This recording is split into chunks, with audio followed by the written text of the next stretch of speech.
نکثوا ایمانہم من بعد عہدہم وطعنوا فی دینکم فقاتلوا ائمۃ الکفر انہم لا ایمان لہم لعلہم ینتہون۔ اگر وہ اپنی قسموں کو توڑ دیں پختہ ہونے کے بعد، عہد کو توڑ دیں، وَطَعَنُوا فِي دِينِكُمْ اور تمہارے دین میں طعن کریں، فَقَاتِلُوا أَئِمَّةَ الْكُفْرِ تو قتال کرو کفر کے اماموں کے ساتھ، اِنَّهُمْ لَا أَيْمَانَ لَهُمْ اس لیے کہ ان کی قسموں کا کوئی اعتبار نہیں، لَعَلَّهُمْ يَنْتَهُونَ تاکہ وہ رک جائیں، یعنی شرارتوں سے خواستوں سے رک جائیں۔ آج چونکہ یہ حالات نہیں رہے کہ کوئی تمہارے دین پہ طعن کرے تو تم نے لڑائی کرنی ہے، اس لیے تو طعن ہو رہا ہے۔ یوٹیوب کھولے تو دین پہ لوگ طعن کر رہے ہیں، لوگ اللہ پہ طعن کا سوال کر رہے ہیں۔ ایک آدمی کہہ رہا ہے آپ سے آپ کا اللہ مخاطب ہے، یہ یوٹیوب پہ وہ گفتگو کر رہا ہے۔ پہلے وہ کہا کرتا تھا آپ سے آپ کا رسول مخاطب ہے، ایک دن کہنے لگا آپ سے آپ کا رب مخاطب ہے۔ اسے کوئی پوچھا کسی نے پکڑا اس کو؟ یعنی دین پر طعن ہو تو لڑائی نہیں ہے۔ ہاں آپ لڑائی کر سکتے ہیں، آپ کے کسی علاقے پر دشمن نے کوئی یلغار کر دیا، آپ لڑیں، مرے آپ کو پھر کہا جائے گا شہید وطن فضائیں تم کو سلام کہتی ہیں، پتہ نہیں کیا کہتی ہیں، یہ ہوتا ہے۔ لیکن جب دین کی باری آتی ہے تو اس پر خاموشی ہو جائے، یہ دین جبردستی، یہ تو دہشت گردی ہے۔ قرآن کیا کہتا ہے؟ اس لیے تو انہوں نے کہا نا یہ قرآن، وَطَعَنُوا فِي دِينِكُمْ تمہارے دین میں طعن کریں تو فَقَاتِلُوا أَئِمَّةَ الْكُفْرِ تو لڑو کفر کے اماموں کے ساتھ، ان کی قسموں کا کوئی اعتبار نہیں، وہ رکیں گے اس لیے کہ جب تم اٹھو گے تو لڑیں گے، نہیں تو وہ رکیں گے۔ یعنی اس دل کا جینا بھی کوئی جینا ہوتا ہے، کوئی جینا نہیں ہوتا۔ بالکل بڑی اہمیت ہے دین کی، بہت اہمیت ہے، جس کو بالکل آج بے وقت کر دیا گیا، اس کی کوئی اہمیت آج نہیں ہے۔ آج کی تاریخ میں دین کی کوئی اہمیت نہیں ہے۔ آج تم لڑ سکتے ہو اپنی جاگیر کا نام لے کر، اپنے جی کیوں لڑ رہے ہیں جی؟ ٹھیک لڑ رہے ہیں جی، ان کے علاقے میں قبضہ ہوا ہے، یہ کہیں گے، یہ بنیاد بنائیں گے۔ دین بنیاد نہیں ہے۔ الا تقاتلون کیا تم قتال نہیں کرو گے؟ قومن ایسی قوم سے نکثوا ایمانہم انہوں نے قسموں کو توڑا ہے، وہموا باخراج الرسول اور رسول کو نکالنے کا ارادہ کیا اپنے خطے سے، اپنے علاقے سے۔ وہم بدؤوکم اول مرہ اور انہوں نے اس بات کی ابتدا بھی پہلے خود ہی کی، اس بات کی ابتدا بھی انہوں نے ہی کیا تو تم نہیں لڑو گے؟ اتخشونہم کیا تم ان سے ڈر جاؤ گے؟ فاللہ احق ان تخشوہ بس اللہ اس بات کا زیادہ حق رکھتا ہے کہ اللہ سے ڈرا جائے، ان کنتم مؤمنین اگر تم مومن ہو۔ تو یاد رکھو کیا اس بات پر کسی قوم سے لڑائی نہیں ہوگی کہ وہ رسول کی سنت کو اپنی بستی سے نکال دے؟ ایک تو ہے نا رسول کو نکالنا، آج رسول کو تو کوئی نکال نہیں سکتا۔ کوئی رسول کی سنت کو اپنی بستی سے نکال دے، اس قوم سے لڑائی نہیں ہوگی۔ رسول کی محبت کو اپنی بستی سے باہر نکال لے، اس سے لڑائی نہیں ہوگی۔ رسول کے احترام کو اپنی بستی سے باہر نکال دے، لڑائی نہیں ہوگی۔ نبی رحمت صلی اللہ علیہ وسلم کی توہین کرے کوئی بستی، اس سے لڑائی نہیں ہوگی۔ کتنی بڑی توہین ہو رہی ہے، خدا کہتا ہے اللہ کے رسول کی اطاعت، وہ کہتے ہیں نہیں امام ابو حنیفہ کی تقلید کرو، ہم اماموں کی تقلید کرتے ہیں۔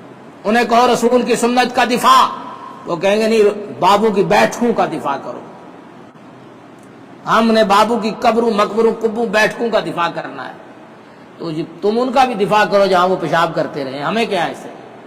ہم نے رسول کی سنت کا دفاع کرنا ہے، رسول کی عزت کا دفاع کرنا ہے، رسول اللہ کی آبرو کا دفاع کرنا ہے، رسول اللہ کے احترام کا دفاع کرنا ہے۔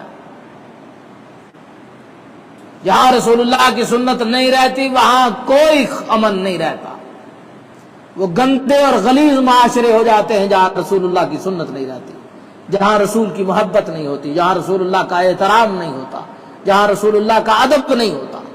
اس لیے کہا گیا نا سب سے بڑی بے ادبی، رسول کو نکالنے کا ارادہ کیا ہے، اس کے باوجود تم ان سے لڑائی نہیں کرو گے، جی لڑائی ہوگی، ہمیشہ لڑائی کی وجہ یہی ہے کہ رسول کی دشمنی، رسول کی مخالفت۔ رسول اللہ نے کہا اذا استعنت فاستعن باللہ، جب بھی مدد مانگو اللہ سے مانگو۔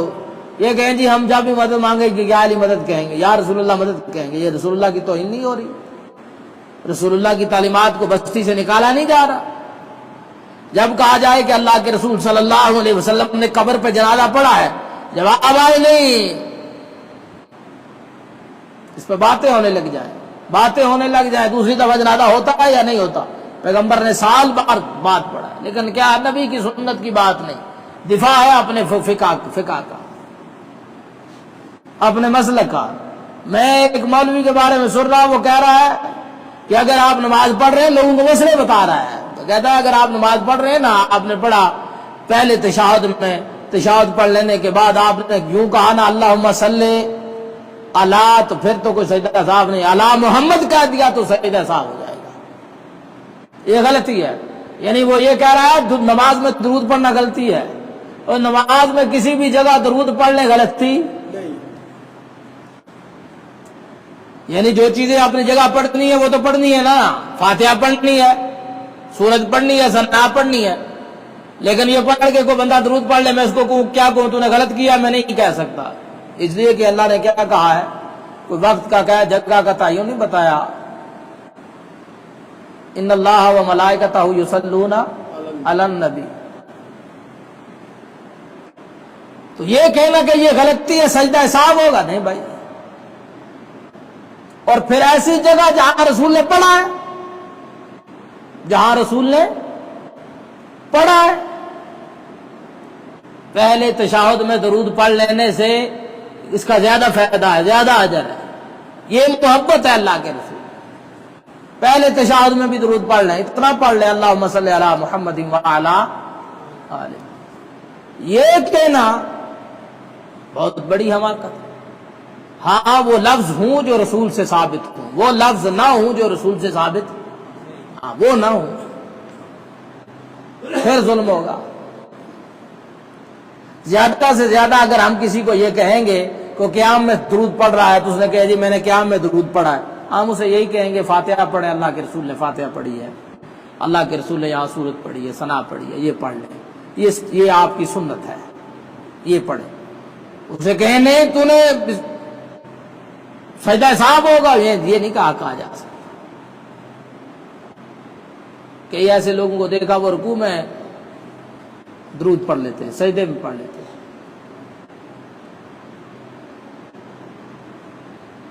کہتے ہیں رکوع اور سجدے میں دعائیں ہو سکتی ہیں قرآن کے علاوہ، تو یہ دعا نہیں ہے، درود دعا نہیں ہے، سب سے بڑی دعا ہے کہ اللہ محمد صلی اللہ علیہ وسلم پر رحم اور آپ کی آل پر، تو اللہ کے رسول نے کیا کہا، جس نے میرے لیے ایک دفعہ رحمت کی دعا کی اللہ اس پر 10 مرتبہ رحمت فرمائے گا۔ رکوع سجدے میں دعا تو ہو سکتی ہے، لیکن کوئی بندہ یہ کہے، اس لیے یہ زیادتی ہے، اس طرح کی باتیں نہ کی جائیں۔ تو وہ کہہ رہا تھا سجدہ صاحب ہوگا، ہماری فقہ کا یہ مسئلہ ہے، اور ظالموں تم لوگوں کو سکھاؤ کہ محبت رسول کیا ہے، میلاد منا لینے سے محبت ثابت ہو جائے گی، جھنڈیاں لائٹیں لگانے سے نہیں بھائی جناب والا، پہلے تشہد میں بھی نبی پر درود پڑھا جائے، کیونکہ اللہ کے رسول صلی اللہ علیہ وسلم پہ درود پڑھنا یہ رحمت کا باعث ہے، نجاحت کا باعث ہے، کامیابی کا باعث ہے، گناہوں کے مٹنے کا باعث ہے، فوز و فلاح کا باعث ہے۔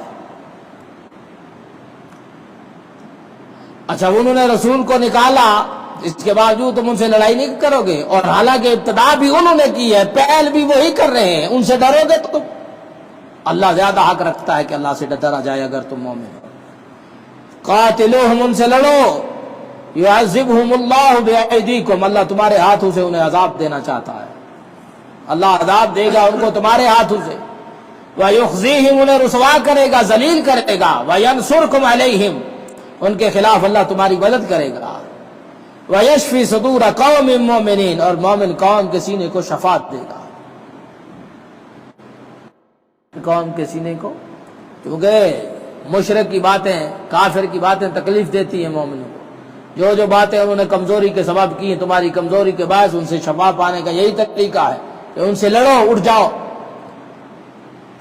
وَيُذْهِبْ غَيْظَ قُلُوبِكُمْ، اور وہ دور کرے گا ان کے دل کا غصہ، مومنوں کے دل کا غصہ جو کافروں کی مشرکوں کی تکلیفوں کے باعث ہوتا ہے۔ وَيَتُوبُ اللَّهُ عَلَىٰ مَن يَشَاءُ، اللہ توبہ قبول کرتا ہے جس کی حکمت واتا ہے، جو توبہ کی توفیق دیتا ہے اور توبہ قبول کرتا ہے جس کی چاہتا ہے۔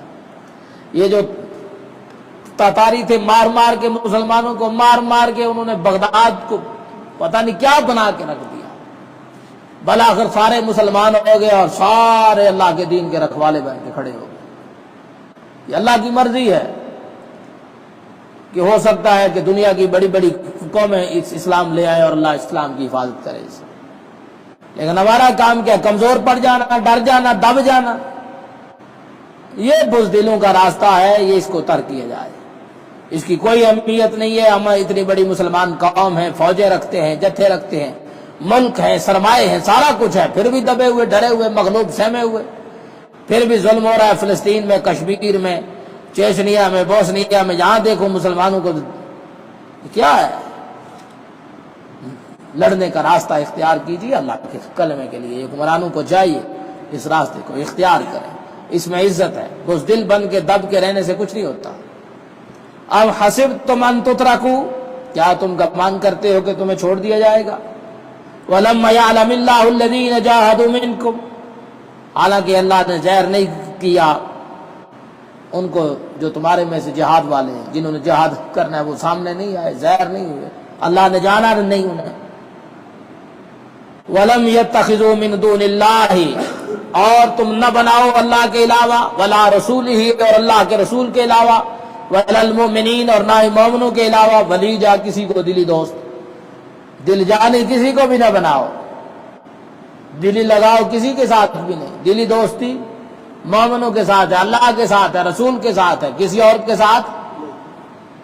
ہماری ساری دوستیاں کدھر ہیں؟ رابطیں کدھر ہیں؟ واللہ خبیر بما تعملون، اور اللہ خبر رکھتا ہے جو تم عمل کرتے ہیں، اللہ کو نہ مال کی خبر۔ تو میرے بھائیو، یہ اللہ سبحانہ و تعالی ہمیں اس بات کی طرف، یہ اللہ کا پیغام ہے ہماری طرف آیا ہے اور اس بات کی طرف دعوت دی جا رہی ہے، کمزور پڑ کے نہیں رہنا۔ لڑنا پڑ جائے، لڑنے کا وقت آ جائے، قتال کا وقت آ جائے، مرنے مارنے کا وقت آ جائے اللہ کے لیے، اللہ کے رسول کی عزت و آبرو کے لیے، تو پھر پیچھے مسلمان نہیں ہٹتا۔ جو ہٹ جائے وہ مغلوب ہوگا، ذلیل ہوگا، رسوا ہوگا، اور جو کھڑا ہو جائے گا، ڈٹ جائے گا، اللہ نے خوشخبریاں سنائی ہیں، اللہ تمہارے دشمن کو تمہارے ہاتھوں سے عذاب دے گا، تمہارے دشمن کو ذلیل کرے گا، تمہاری ان کے خلاف مدد کرے گا، تمہارے سینوں میں شفا بخشے گا، تمہارے غصے کو دور کرے گا جو تمہارا دشمن پر ہے۔ اور اللہ اسی قوم کو شاید توبہ کی توفیق دے دے تو تم سے لڑ رہی ہے اور وہ اسلام کے رکھوالے بن جائیں۔ یہ بھی تو ہمارے لیے خوشخبری۔ کل ہمیں پتہ چلے کہ امریکہ پوری اسٹیٹ مسلمان ہو گئی ہے اور وہاں اسلام نافذ ہوگا، خوش ہو گئے یا نہیں؟ خوشی کی کیا انتہا ہوگی؟ سارا غصہ چلا جائے گا جو آج ہمارے سینے میں ہے چلا جائے گا، ختم ہو جائے گا۔ یہ ہے تو اللہ سبحانہ و تعالی ہم پر رحم فرمائے، اللہ دین کی خدمت کی توفیق عطا فرمائے، اپنے راستے پر شہادت کی موت نصیب عطا فرمائے۔